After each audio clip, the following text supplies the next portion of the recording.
Some of you have heard this story before, so I apologise. I'd lit a candle, I had the window open, I had the curtains drawn, I was trying to get that really spiritual feeling. It was a nice summer night in Melbourne, as summer as it can get in Melbourne. And I was sitting there thinking, this is it, this is the night. I'd been, investigating all the spiritual proofs, all the scientific proofs about the fact that the mountains are the pegs, about, how the embryo develops inside, the woman, all these amazing proofs, but I still needed that little push. It's like I was on the edge of a cliff, I was ready to jump, I just needed a push. So I was sitting there, it was very quiet. I was reading Quran, and I stopped.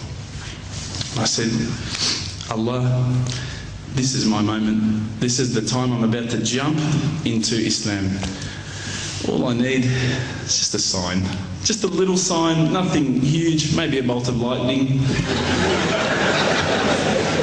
Maybe half the house could fall down or something, just small. It's small for you, man. You created the earth, come on. So I sat there. I was waiting for the candle to start lighting up to 4 metres high like in the movies. And I go, okay, go.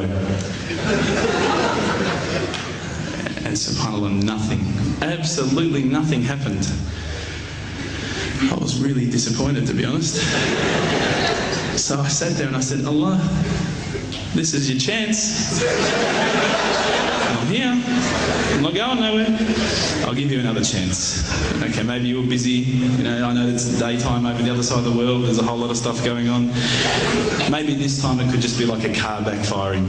Something small. All right, the half the house, the candle. Let's forget that. A bird could fart outside. I don't care. Just anything. So I said, okay, go. And subhanAllah, absolutely nothing happened. And I mean, I couldn't have even said, oh, that was it.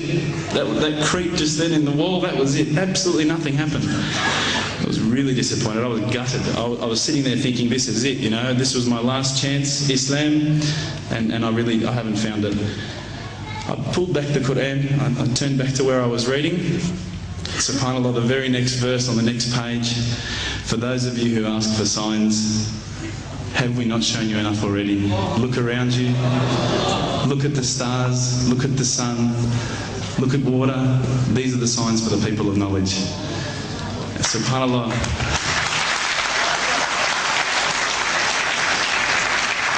I threw the doona over my head and I pretended I was asleep. I was that scared because I couldn't believe how arrogant I'd been to want my own specific sign when all the signs had been there for me all along. The fact that we have this world, the fact that there is this creation, these are the signs for all of us. The next day I decided this is it, I'm becoming a Muslim. I'd been investigating Islam now for probably about 6 months, to be honest. I went in and I said to myself, this is it, I'm going to make shahada. I had no idea what I had to say, I had no idea what the words were. It was probably close to Isha prayer, so it would have been, 7, 8 o'clock at night.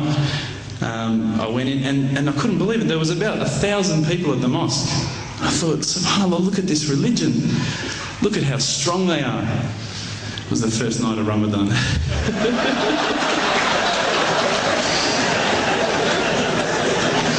Ramadan Muslims.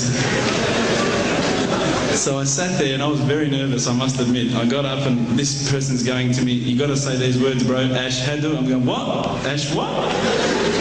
Can't I just say it in English? No, they say, no, you got to say it in Arabic. And I thought, looked out over the sea of beards that I could see in front of me and I thought, if I get these words wrong, I'm a dead man again. I had this fear, And they were staring at me, and I don't know if you know this, but Australians can't stare. Lebanese people can stare. So I was sitting there, I was very scared. I got up, and subhanAllah, as soon as I started to say the words, all fear went out of my mind. It felt as though a shower was inside my head and someone had just turned on the cold tap. I felt like I'd been flushed clean. I said the words, and I wasn't expecting so many brothers to come up and yell, Takbir, Allahu Akbar, and start kissing me and hugging me. Now, I'd never been kissed by that many men in my life. But it was a beautiful day, I must admit. And that day was the day that I had more brothers than I could ever imagine, more sisters as well. But I guess since that day I've never looked back. My family, I think, initially were very worried that I was going to be, I guess, a little bit weird towards them. That they thought that I was going to break out the AK-47s and the grenades. But they realised, I think, soon that this religion was actually making me a better person. Prior to Islam, you're not going to believe it, I had a mohawk. I did. I had, I'm not going to show you any photos. I had army greens, I had the Metallica t-shirt, I had the cherry docks. I was shocking, right? I thought I looked great, but I looked terrible. And alhamdulillah, ever since then I look as good as I do now. No, don't laugh, please. But my parents were the first people to actually say to me once, which really amazed me. They said, my father actually asked me for the Quran recently, which I was really happy about. I always thought he'd be one of the hardest people to work on. But he said to me, ever since you've been a Muslim, you've been a better person. You're more reliable. I can count on you to come and pick me up if my car breaks down. Whereas before I go, Dad, I was drinking last night. I don't know if it's still out of my system.